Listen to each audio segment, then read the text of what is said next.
పొద్దునెప్పుడో లెగిసి టిఫిన్లు చేసి పిల్లల్ని స్కూల్కి పంపించి లంచ్ చేసి పిల్లలకి లంచ్ తినిపించి తర్వాత హస్బెండ్కి లంచ్ పెట్టి ఆఫీస్కి పంపించి ఇవన్నీ పనులు చేసుకునేసరికి ఇల్లు చక్కబెట్టుకునేసరికి ఆఫ్టర్నూన్ అయితే అయిపోయిందండి. టైర్డ్ అయిపోయాను. కాసేపు పడుకుందామని బెడ్రూమ్లోకి వచ్చేసరికి మా పెద్దమ్మాయి అయితే నన్ను కాకపట్టడం స్టార్ట్ చేసింది. మొన్న క్రిస్మస్కి చేసిన నేతి మైసూర్పాకు మళ్ళీ తినాలనిపిస్తుంది అంటే స్కూల్లో ఫ్రెండ్స్ కూడా చెప్పొచ్చిందంటే తీసుకొని వస్తా అని చెప్పి అందుకు చెయ్యవా మమ్మీ అని అడిగిందనమాట. సాటర్డే వచ్చిందంటే ఏదో ఒక స్పెషల్ ఉండాలి ఇంట్లో, ఇంకా అందుకని చెయ్యమని అడుగుతుంటే అది కూడా నా ఫేవరెట్ స్వీటే కదా అన్నట్టు నేనైతే స్టార్ట్ చేశానండి. నేను యాక్చువల్గా దీన్ని నేను జాబ్ చేసేటప్పుడు ఫస్ట్ టైం టేస్ట్ చేశాను అనమాట. నాకు చాలా నచ్చింది, కానీ అది ఎక్కడ దొరుకుతుందో తెలియదు, అందుకని అడగడం మొహమాటం ఎక్కువైపోయి అప్పుడు కొత్త కదండి జాబ్లో అడిగితే ఏమనుకుంటారు అన్నట్టు నోరు మూసుకొని ఉన్నాను అనమాట. తర్వాత మొన్న పెళ్ళిలో తిన్నాను. పెళ్ళిలో కూడా ఇంకా హడావిడిలో ఏం తింటామండి, కాస్త తిని కాస్త అయితే ఇంకా మొహమాటానికి వదిలిపెట్టేసామన్నమాట. మళ్ళీ తినాలనిపించింది, ఇంకా ఇక్కడెక్కడ దొరుకుతుంది అన్నట్టు యూట్యూబ్ తీసుకొని సెర్చ్ చేసాను. సెర్చ్ చేసేసరికి ఇంకా మన యూట్యూబ్లో మన ముందుకు రాందంటూ ఉంటుందా, ముందుకు వచ్చేసింది అనమాట. ఇంక సరే ఎలాంటి ప్రాసెస్ అని చెప్పి క్రిస్మస్కి అయితే ఒక 1 కప్ అయితే ట్రై చేసి చూశాను. చాలా బాగా వచ్చింది, అంటే కాస్త అటు ఇటు అయింది అనుకోండి. ఈసారి అయితే 2 కప్స్ చేద్దామని చెప్పి రెడీ అయిపోయాను. అది కాక మా పాప అడిగింది నా ఫేవరెట్ స్వీట్ కూడా చేయకుండా ఎలా ఉంటాను. నేనైతే ప్రాసెస్ చేయడానికైతే కిచెన్లోకి అయితే వెళ్ళిపోయాను అనమాట. ఇంక ప్రాసెస్ అయితే స్టార్ట్ చేశాను. మా డాడీ మైసూర్పాకు తన స్టైల్లో చేస్తాడండి. చాలా అంటే చాలా యమ్మీగా ఉంటుంది అనమాట. అంటే తను నేతి మైసూర్పాకు అంటే ఇలాంటి స్మూత్ మైసూర్పాకు అయితే చేయలేదు, కానీ ఎప్పుడు గట్టి మైసూర్పాకు చేసేవాడు. నేను జాబ్లో ఉన్నప్పుడు ఎప్పుడు ఇంటి నుంచి వెళ్ళేటప్పుడైనా కానీ లడ్డు కానీ లేకపోతే మైసూర్పాకు కానీ ఏదో ఒకటి చేసి అయితే పంపించేవాడు అనమాట. ఇంకా రూమ్స్లలో తెలియని కథ ఉందండి. అది 4 రోజుల కానీ తీసుకెళ్తే 2 రోజుల్లోనే అయిపోయాయి అనమాట. కానీ మా నాన్న స్వీట్స్ చేయడంలో చాలా ఫేమస్. మా బంధువులు ఇళ్ళకి వెళ్ళినా కూడా వాళ్ళు కంపల్సరీ చేయించుకునే వాళ్ళు అనమాట ఏదో ఒక స్వీట్. మా నాన్న వాళ్ళ అక్క అయితే ఇంకా మా మేనత్ అయితే ఇంకా బాగా చేస్తుందండి. తనకు రాందంటూ లేదు. బిర్యానీ దగ్గర నుంచి పూతరేకుల వరకు అన్నీ చేసేస్తుంది. కానీ మా రాయలసీమ సైడ్ అయితే పూతరేకులు అంతగా ఫేమస్ కాదండి. మా సైడ్ చాలా తక్కువ. ఆంధ్ర సైడ్ అయితే బాగా తెలుసు అనమాట పూతరేకులు, అక్కడ ఫ్రీక్వెంట్గా చేస్తూ ఉంటారు. మా సైడ్ అయితే అత్తరాసలు తర్వాత బూందీ లడ్డు చాలా ఫేమస్ అండి.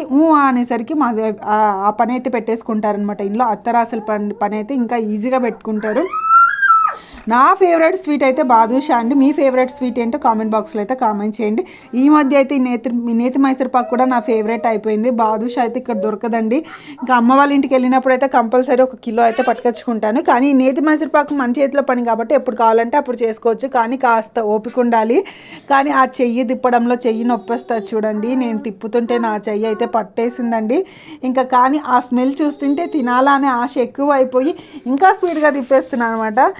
తర్వాత ఫైనల్గా చేసుకున్న వెంటనే కాస్త అయితే ఆ కడాయికి ఉన్నదైతే ఊడ్చుకొని తినేసాము నేను మా జోవితమ్మ.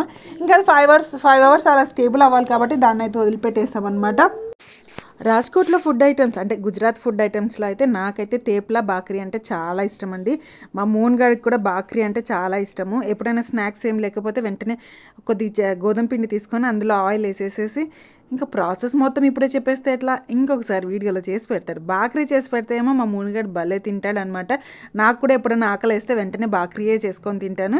బాక్రీ తేప్లా ఇంకొక వీడియోలో మీకు చేసి పెడతానండి. తేప్లా అయితే బెస్ట్ అండి, మనకు జర్నీస్కి అయితే చాలా బెస్ట్ అనిపిస్తుంది. అందులో 3 ఫ్లేవర్స్ ఉంటాయి అన్నమాట. మెంతి, జీరా, లసూన్ అనమాట. మేతి అయితే చాలా ఫ్లేవర్డ్గా ఉంటుంది. నేను పెద్ద అమ్మాయిని డెలివరీ అయిన తర్వాత మెంతాకు తింటే పాలు బాగా పడతాయని ఇక్కడ అంటేను.